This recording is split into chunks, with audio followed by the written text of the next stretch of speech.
There are really two approaches, and we talk about this in our chapter. There's the forgive and forget approach, and there's the tell-all approach. When it comes to sex, the forgive and forget approach says, I've made some mistakes, I've messed up, I can't change it, so let's just forgive each other and let's just forget about it. Let's not talk about it, let's sweep it under the rug, let's push it to the side, and let's go ahead and get married and begin our life together.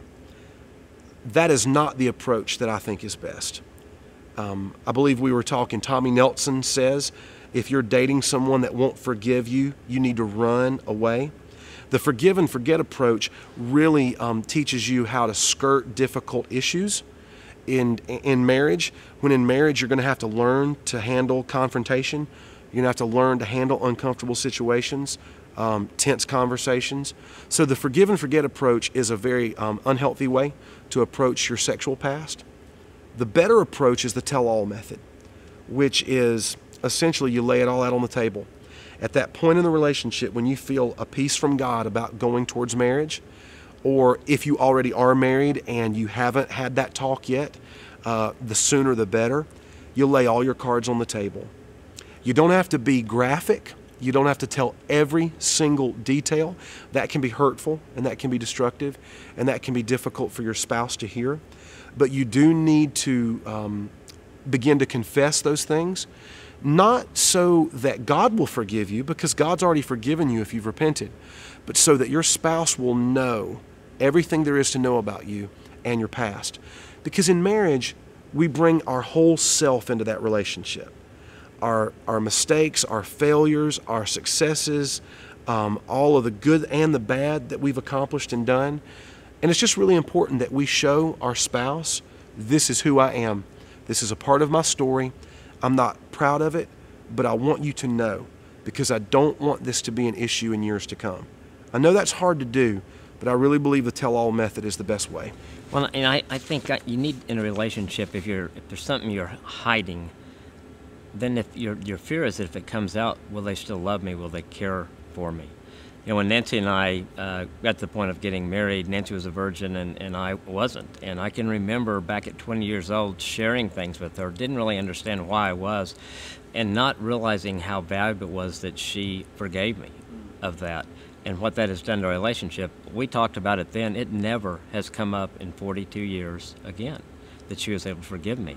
And if I hadn't, you know, would the question have been there, well, God, if she really knew about this, would she still love me like she does? Would our sex life be what God has developed in? And I didn't have to worry about those things. I didn't really understand what was happening back then, but I see the value of it now, and I encourage the same thing to people. Tell it all. You need to know if that person can still love you and care for you and forgive you and be in a relationship with you. And if they can't, then you need to get out. And if you deal with it up front, it's off the table.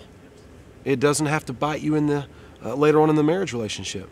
My wife and I experienced this when we were certain that we were going to be married and we were going to pursue engagement and marriage. She took me aside one night and we went out to a real pretty place and we sat down together, and she said, there are some things about my past you need to know. By God's grace, we were both still virgins, but she said, you need to know that I was sexually abused by one of my stepfathers. And he didn't rape her, but he did abuse her. And it was an abuse that lasted over the course of several years. And God rescued her from that abusive situation, and she eventually became a Christian at age 12. And then she was healed. She went through counseling. God restored her. Now she ministers to women. She speaks about it. It's not something that plagues her.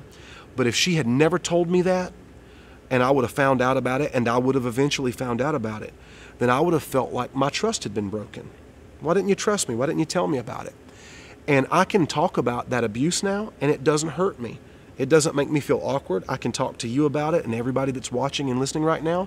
It's actually one of the greatest, it wasn't a good thing that happened to her, but it's been one of her greatest stories about God's redemption.